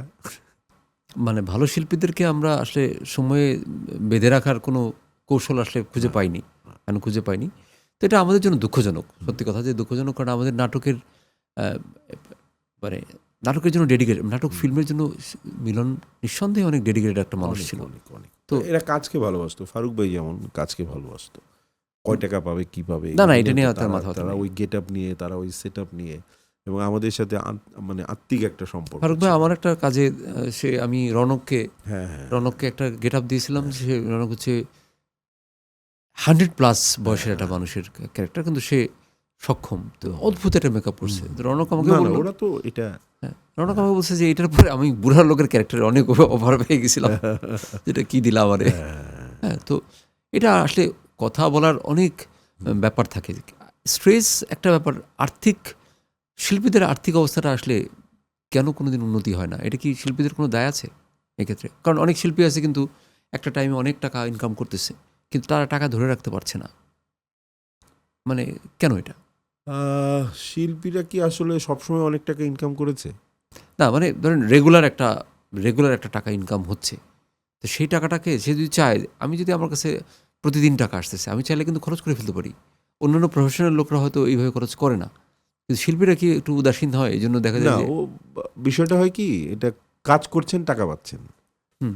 দেখা যায় এই মাসে আপনি বেশ কিছু টাকা পেলেন, সামনের মাসে দেখা গেল কম পেলেন, কিন্তু আপনার লাইফস্টাইল তো থেমে থাকবে না। লাইফস্টাইল তো চেঞ্জ হচ্ছে না, Change বরঞ্চ হচ্ছে না। বাড়ছে। হুম। যেমন আমাদের বাঙালিদের এটা কিন্তু হয়, চাকরিজীবীদের কেন মানে জিনিসগুলো সেট থাকে, না, সেদিন আমাদের শিল্পকলার চাকরিজীবীদের সেট থাকে এই কারণে যে ও জানে 5 টাকা পাবো, 5 টাকার মধ্যে দিয়ে যাবে। কিন্তু ওরাও কিন্তু হিমশিম খায়, একটা জায়গায় মানে শুনতেছিলাম, কারণ ও যেখানে 5 টাকা পাচ্ছে, বাঙালিদের এটা ক্যারেক্টার, কিন্তু বাঙালি 5 টাকা পেলে দেখা যায় 2 টাকা এক্সট্রা খরচ করে ফেলতেছে। হ্যাঁ, আর শিল্পীদের টাকা তো আসলে ডেলি বেসিস, তো ধরেন যে কোনো মাসে দেখা গেল আমি 20 দিন কাজ করলাম, সেই মাসে আবার আপনি যে কাজ পাবেন এমন আবার কোনো আবার গ্যারান্টি নেই, ধরেন যে কোনো মাসে 5 দিন কাজ করলাম, তখন ধরেন যে আর কাজটা যে আপনি পাবেন, ওইটা দিয়ে ওইটা কাজটা যে আপনি পাবেন সেরকম গ্যারান্টি নেই। কয়েকদিন আগে আমাদের আমাদের টিভিতেই এখন শিল্পকলার যিনি ডিজি রেজাউদ্দিন স্টালিন, উনি একটা কথা বলেছেন যে শিল্পীদের জন্য একটা মানে শিল্পী কার্ডের ব্যবস্থা করার জন্য গভর্নমেন্টকে বলবে। এটা নিয়ে আপনার মতামত কি? অবশ্যই এটা হওয়া উচিত। আমাদের তো প্রফেশনেরই স্বীকৃতি এখন পর্যন্ত আমরা পাইনি। আমি একটা ব্যাংক লোন নিতে গেলে আমি ব্যাংক লোন পাই না। তাহলে কি করলাম আমরা? হ্যাঁ, হ্যাঁ, তো কারণ উনি বললো ভালো কথা না, যে শিল্পীরা অবশ্য মানে একটা ক্যারেক্টার করার পরে কিংবা আপনি একটা কাজ করার পরে ওই কাজের প্রাপ্তি নিয়ে যতখানি আকুল থাকেন, হুম। অন্য কিছু নিয়ে কিন্তু আপনি আকুল থাকেন না। অন্যান্য প্রফেশনের মতো না, না, না, আকুল থাকার কিছু উই আর থাকে না। নট আকুল যে অমুকটা থেকে পেতে হবে। যেমন আমাদের ওই যে সংস্কৃতি মন্ত্রীর মন্ত্রণালয়ের কথা ধরলেন, কতদিন যাবতীয় এগুলি আছে, কই আমাদের তো স্বীকৃতি টিকৃতি কোনো কিছুই হলো না। সেটি তো আমাদের নাই। গিল্ডগুলোও তো কিছু করতে পারলো না, না। যে উনি বললো একটা যে আমরা এটা গভর্নমেন্টকে জানাবো, হ্যাঁ। প্রাইম মিনিস্টারকে জানাবো যে যাতে শিল্পীদের জন্য কার্ড, মানে কি শিল্পীদের টাকা দিলাম একটা, মানে কয় টাকা দিলাম সেটা বড় ব্যাপার না, স্বীকৃতিটা আসলো। হ্যাঁ, অবশ্যই, এবং অবশ্যই। অনেক মানুষই আছে যাদের কাজকর্ম নেই, বয়স হয়ে গেছে, তারা যদি একটা ছোট অ্যামাউন্টও টাকা পায়, হ্যাঁ, হ্যাঁ, তার জন্য কিন্তু সেটা, অবশ্যই, তার জন্য সেটা কিন্তু কম হলেও কিন্তু সেটা সার্ভাইভাল একটা অবশ্যই, বিষয়। অবশ্যই, অবশ্যই। অনেকে আছে না ঢাকার বাইরে গিয়ে থাকছে, অবশ্যই, মানবতার জীবন। কর্মহীন হয়ে গেলে মানে অ্যাক্টিং তো একটা মানে ফিজিক্যাল এফোর্ট থাকে তো অ্যাক্টিংয়ে। সো কারো যদি ফিজিক্যাল এফোর্ট না থাকে, সে যদি ওই কার্ডটি পায়, ওটা দিয়েও তো তার শিল্পের একটা, তার তখন মনে হবে যে আমি শিল্পী ছিলাম বলে এই সম্মানটা পেলাম। এটা কিন্তু টাকা না, শুধু টাকা না, সম্মান। আপনি এটা একটা সম্মান। রিসেন্ট কথাটা জানি, রিসেন্ট আপনি কোন ফিল্ম করছেন? রিসেন্ট আমি এই যে ইয়েটা শেষ করলাম, যেটা বললাম এম রাশেদের, এই ছবিটা শেষ করলাম। আচ্ছা। আর একটা ছবি রিলিজ হওয়ার কথা 1 তারিখে, আতুর বিবিলেন, বললেন মনে হয় এর আমাদের মিজানুর রহমান লাভ, মিজানুর লাভ ভাই, direction করেছে। ভদ্রলোক মানুষ অনেক। তো ওটার মধ্যে কেমন ক্যারেক্টার ছিল? আতর বেবি লেন যেহেতু সামনে আসছে, এটা নিয়ে একটু কথা বলতে পারি আমরা। আতুর বিবিলেন একটা ভিলেন ক্যারেক্টার আর কি, আচ্ছা, একটা এলাকার কমিশনার হওয়ার চেষ্টা আশিস করছে। খন্দকার আছে, হ্যাঁ, আশিস খন্দকার আছে, তার সাথেই আমার একটা মানে তার লোক, কিন্তু তাকে দেখতে পারি না। পাওয়ার গেম আর কি। অপু থাকে আমার শুটার, কিন্তু দেখা যায় আমাকেই সে মেরে ফেলে। মানে পাওয়ার গেম যেটা থাকে, পলিটিক্যাল পাওয়ার গেম, সেরকম একটা ক্যারেক্টার ছিল। আচ্ছা, মানে আর এম রাশেদের সখী রঙ্গমালা, এই ছবিটা শেষ করলাম। কিন্তু অদ্ভুতভাবে একটা জিনিস অঞ্জনদা, আমি ন্যাশনাল অ্যাওয়ার্ড পাওয়ার পর থেকে ছবির কাজটা কেন জানি একটু কমে গেল। কমে গেছে। মানে কি জানি না, ভয় পায়, সবাই ভাবছে যে আপনি ভালো অভিনয় করেন, নেওয়া যাবে না। আচ্ছা, এটা কিন্তু একটা ভালো কথা বলছেন আপনি, যে ছবি মানে আমি দেখছি যে ন্যাশনাল অ্যাওয়ার্ড পরে অনেকেরই কাজ কমে যায়। এটা কেন হয় বলেন তো? জানি না, হয়তো বা মনে করে যে অনেক জাতে উঠে গেছি, অনেক কিছু হয়ে গেছি, কি আমি জানি না, এগুলি মনে করে কিনা, কিংবা ভয় পায় কিনা, কিংবা অনেক টাকা পাবো চাবো এরকম কিনা, কিংবা আমাদের ধরেন যে ওইটা পাওয়ার পর আর কি করবেন ভাই, আপনি তো পেয়ে গেছেন, এরকম কিছু কিনা। এটা পেয়ে গেছেন, আমাদের তো ন্যাশনাল অ্যাওয়ার্ড, কিন্তু ধরেন যে অসংখ্য ন্যাশনাল অ্যাওয়ার্ড, কিন্তু ধরেন যে বাংলাদেশের সবচেয়ে দুঃখজনক কি জানেন দাদা, যখন আপনি না বুঝে কাজটা শুরু করেছিলেন, তখন আপনার অনেক কাটতি ছিল। যখন আপনি আসলে বুঝতে শুরু করলেন যে অভিনয়টা কি, যেমন আপনি ডিরেক্টর হিসেবে যখন বুঝতে চাইছেন গল্পটা কি, কিংবা কিভাবে কি, এখন আপনি যত উত্তর আরো ভালো জায়গায় কিছু একটা করতে পারবেন। একজন অ্যাক্টর যখন 40 ঊর্ধ্ব হয়ে যায়, তাকে তখন বিদায় করে দেওয়া হয়, কিন্তু ওই অ্যাক্টরটা তখন কিন্তু অনেক কিছু দিতে পারে। হ্যাঁ, শুধু ভাই বাবা করেন ভাই। আচ্ছা, বাবা কি, বাবার কি আছে? বাবা নিয়ে কয়টা তোমরা বাবার মতো করে গল্প ভাবছো? না, বাবা থাকতে হয়, এই জন্য বাবা, তাই না? যে হ্যাঁ মা, তোর বিয়েটা আমি দেখছি মা, এই তো 2টা সিন করলেন, এতে বাস শেষ। ওই ডে পেমেন্টটা পেলেন, চলে এলেন। তোর বিয়ে এখানে দেওয়া যাবে না, আমি যাবে। পাত্র ঠিক করছি। না, এটা এই ধরনের বাবা করার জন্য কেন অভিনয় করবো? এটা একটা মজার ঘটনা বলি আপনাকে একটু। অনেকে আমাকে বলে যে বাবা করো না কেন, কিন্তু এই বাবা করে আমি অ্যাজ এন অ্যাক্টর হিসেবে কি পেলাম, তাই না? যেমন রজনীকান্ত, হ্যাঁ, ওরা যে করে, এখনো তো তার বয়স কত, 70+, সে তো এখনো করছে না, বাবার ক্যারেক্টারই করছে, সে হচ্ছে মূল, তাকে ঘিরেই কিন্তু গল্প। না, ওই যে আমি একটু বলছিলাম আপনাকে যে জয়ন্ত চট্টোপাধ্যায়ের সাথে একবার আমার অ্যাসিস্ট্যান্ট তাকে একটা স্ক্রিপ্ট পাঠাইছে, তাকে স্ক্রিপ্টের উপর লেখা বাবা, আর সে তো আমার ফোন দিয়ে বলে, অঞ্জন আচ্ছা কোনো ক্যারেক্টারের নাম কি বাবা হতে পারে? আমি দাদা আমি তো বাবা নামে কোনো ক্যারেক্টার খুঁজে পাইনি, মানে স্ক্রিপ্টটা তুমি লিখছো, তুমি এত অশিক্ষিত না যে তুমি বাবা লিখবা। আমি ধরেন তার নাম রাশেদ চৌধুরী, তো আমি লিখছি রাশেদ চৌধুরী, বলে হ্যাঁ দ্যাট ইজ মাই ক্যারেক্টার, মানে ইউ শুড ইট, তুমি কিছুতেই আমাকে বাবা লিখতে পারো না। তো তোমার অ্যাসিস্ট্যান্টকে বলো যে এরপর থেকে যখন আমাকে স্ক্রিপ্টটা দেওয়া হবে, ও জানি বাবা মা এই জাতীয় শব্দ না লিখে দেয়। আমি অবশ্যই একটা বাবা, কিন্তু আমার একটা চরিত্র আছে, চরিত্রের একটা নাম আছে, নামটা হবে। তো আমাদের সেটা একটা ইম্পর্টেন্ট ইস্যু, যে আমাদেরকে মানে অনেক বিশৃঙ্খল অবস্থায় এখনও আছি আমরা বলতে পারি। এতদিন স্বাধীনতা পার হয়ে অনেক দিন চলে গেলাম, কিন্তু আমাদের শিল্পের একটা জোয়ারও আসলো, সেই জোয়ারটাকে ধরেও রাখা গেল না। এখন ধরেন আমি কিন্তু মানে পজিটিভভাবেই বলি, এই যে নাটকে ইউটিউবের জন্য নাটক বানানো হচ্ছে, টিভির থেকে ইউটিউবের সংখ্যা বেশি, এটা কিন্তু খুব নেগেটিভ কিছু না। না না না, Positive. এটা ধরেন যে যে লোকটি তার আজকে ধরেন যে ঢাকা কেন্দ্রিক লোক, যেমন ধরেন অনেকে ওই খুলনার কিছু ছেলে মেয়ে, অমুক জায়গার অমুক কিছু ছেলে মেয়ে, ওরা কিছু কন্টেন্ট করে হ্যাঁ ভালোই কাজ করছে এবং নিজেদের মতো করে টাকা ইনকাম করছে। না, আমি শুধু টাকা মানে ইনকাম না, টাকা মানে income দর্শক করছে, দেখছেও তো অনেক। দর্শক দেখছেও, না না ইনকামও হচ্ছে ভাই। Income হচ্ছে, দিন হ্যাঁ। শেষে আপনার একটা প্রোডাকশন, গাড়িটার থেকে শুরু করে আপনার স্ক্রিপ্ট লেখা থেকে শুরু করে আপনার ভাবনার থেকে শুরু করে সব কিছু থেকে শুরু করে কিন্তু প্রথমেই টাকা যুক্ত হয়। আপনি একটা জায়গায় যাবেন, শুটিং করবেন, টাকা খাইতে হবে না, টাকা ছাড়া তো হবে না, ঘুমাইতে হবে না, থাকতে হবে না, আপনার গাড়িটার যে চলবে তাকে দিতে হবে না। দিতে হবে, মাস্ট। সো টাকা পৃথিবী মানে এখন বুঝি দাদা, টাকাই কিন্তু মেইন। যতই বলেন, যত যাই বলেন, হ্যাঁ, কিন্তু আপনি আপনি আমি এখন যদি বেশি অসুস্থ হই, তাহলে কিন্তু ওই চিকিৎসাটাও আমাকে টাকা দিয়ে করতে হবে। আমরা এবং টাকা কতখানি আছে সেইটার উপর ডিপেন্ড করছে আপনার চিকিৎসা। Exactly right. শিল্প দাদা? এবং নাটক নিয়ে কথা বলছিলাম, শেষে ঠেকলাম টাকায়। তা আমরা শিল্পীরা আসলে টাকার কাছে অনেক সময় পরাজিত হয়ে যাই। তো পরাজিত হব, আবার জয়ী হব, আবার পরাজিত হব, আবার জয়ী হব, কিন্তু আমরা ভালো কাজ করতে চাই। সরকারের কাছে এবং যারা বোদ্ধা, সবার কাছে আমাদের একটা আকুল আবেদন যে আমাদের সুষ্ঠু সংস্কৃতি, সুস্থ সংস্কৃতি, এটাকে আমাদেরকে বাঁচিয়ে রাখতে হবে। না এইটা অবশ্য দেশ, দর্শক শুধু না, সরকারেরও দায়ভার আছে, দায়ভার আছে। আমাদেরও দায়ভার আছে যে আমরা আসলে কি দেখাতে চাই। এক্স্যাক্টলি তাই। আমাদের যারা দায়ভার আপনাকে আছে দর্শককে কিভাবে আমি কি দেখাবো, guide করতে- তৈরি করব, সেটা এটা আমাদের সবারই এটা দায়ভার আছে। থাকে। আর লাল মোরগের ঝুটির জার্নিটা আর একটু বলি, তারপরে মোটামুটি আমরা আবার ময়মনসিংহে একটা জায়গায়, ওটার জায়গাটার নাম এখন খেয়াল আসছে না, সেখানে গিয়ে আমরা ছবিটা খুব স্বল্প সময়ে শেষ করলাম এবং সেটা আশানুরূপ ফল পেলাম। এইটা বেশ কিছু আপনি এটা আমি খল চরিত্রে পেলাম, ক্যামেরাম্যানরা পেলো, মেকআপ আর্টিস্ট পেলো, ডিরেক্টর পেলো, প্রোডাকশনটাও পেলো। অনেক লম্বা একটা জার্নির কথা শুনলাম। শর্ট জার্নির মধ্যে কিন্তু শর্ট সময়ের মধ্যে দেখা গেল আমরা একটা ভালো কিছু করলাম এবং আমার মনে হয় যে বাংলাদেশের ওয়ান অফ দ্য বেস্ট মুক্তিযুদ্ধের উপর লাল মোরগের ঝুটি একটা ছবি। অবশ্যই। জারাদা, আপনাকে অনেক ধন্যবাদ। আপনি কষ্ট করে সময় দিয়ে আমাদেরকে অনেকক্ষণ সময় দিলেন। আপনার কাছ থেকে অনেক কিছু জানলাম, বেশিরভাগই নাটক আর ফিল্ম নিয়ে। জারাদা, আপনি কিছু বলতে চান? হ্যাঁ, আমি কিছু প্রিয় অপ্রিয় প্রশ্নের ব্রডকাস্টে আসতে পেরে নিজেও খুব খুশি। চ্যানেল এসকে ধন্যবাদ এরকম একটা প্রোগ্রামে ডাকার জন্য। আর যিনি হোস্টিং করলেন আমাদের প্রিয় অঞ্জনদা, তাকে অনেক ধন্যবাদ এবং তার সাথে আড্ডা মেরে আমার খুবই ভালো লাগে। একটা ফর্মাল আড্ডা মারলাম, এমনি তার সাথে বাইরে আমার প্রচুর আড্ডা হয়, ফোনে প্রচুর দুঃখ সুখ এবং এগুলি নিয়ে আড্ডা হয়। সো খুব ভালো লাগলো, ধন্যবাদ আপনাদেরকে। জারাদা, আপনাকেও ধন্যবাদ। চ্যানেলের দর্শকদেরকেও ধন্যবাদ, তারা এতক্ষণ আমাদের সাথে ছিলেন। দর্শক, এতক্ষণ আমাদের সাথে ছিলেন জয়রাজ, আমার খুব প্রিয় অভিনেতা। তার সাথে অনেক আড্ডা মারলাম, অনেক কথা বললাম।